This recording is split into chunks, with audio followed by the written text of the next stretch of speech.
नागपुरात पुन्हा देह व्यापाराचा धक्कादायक प्रकार उघडकीस. प्रतापनगर परिसरातील त्रिमूर्ती नगर भाग्यश्री लेआउटमध्ये एका घरात कथितरित्या कुंडणखाना चालून महिलांकडून देह व्यापार करून घेतला जात असल्याचा प्रकार पोलिसांनी उघडकीस आणला आहे. युनिट 1 गुन्हे शाखेच्या कारवाईत 60 वर्षीय महिलेला ताब्यात घेण्यात आलं असून 3 पीडित महिलांनाही पोलिसांनी ताब्यात घेत पुढील कारवाईकरिता प्रतापनगर पोलिसांच्या हवाली केला आहे. नागपूर शहरात देह व्यापाराविरोधात पोलिसांनी आणखी एक मोठी कारवाई केली आहे. प्रतापनगर पोलीस ठाण्याच्या हद्दीतील त्रिमूर्ती नगर भाग्यश्री लेआउट परिसरात भाड्याच्या घरात हा कथित प्रकार सुरू असल्याची माहिती पोलिसांना मिळाली होती.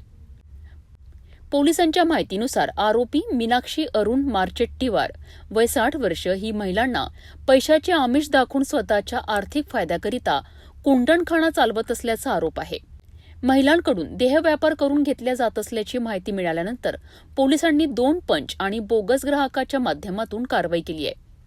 कारवाई दरम्यान आरोपी महिलेला कथितरित्या देह व्यापार करून घेताना आढळून आल्याची माहिती पोलिसांनी दिली.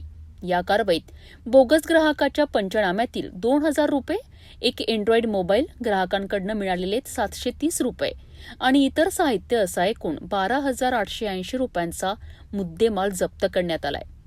या कारवाईनंतर आरोपी आणि 3 पीडित महिलांची वैद्यकीय तपासणी करण्यात आली असून त्यांना पुढील कायदेशीर कारवाईकरिता प्रतापनगर पोलिसांच्या ताब्यात देण्यात आला आहे. या प्रकरणी भारतीय न्याय संहिता आणि अनैतिक व्यापार प्रतिबंधक कायद्यानुसार गुन्हा दाखल करण्यात आला असून पुढील तपास पोलिसांकडून सुरू आहे. घराच्या आडून सुरू असलेल्या या कथित देह व्यापाराचा पोलिसांनी पर्दाफाश केला आहे.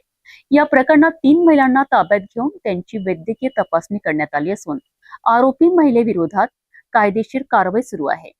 या प्रकारामागे आणखी कोणाचा सहभाग आहे का याचाही तपास आता पोलिसांकडून केला जात आहे.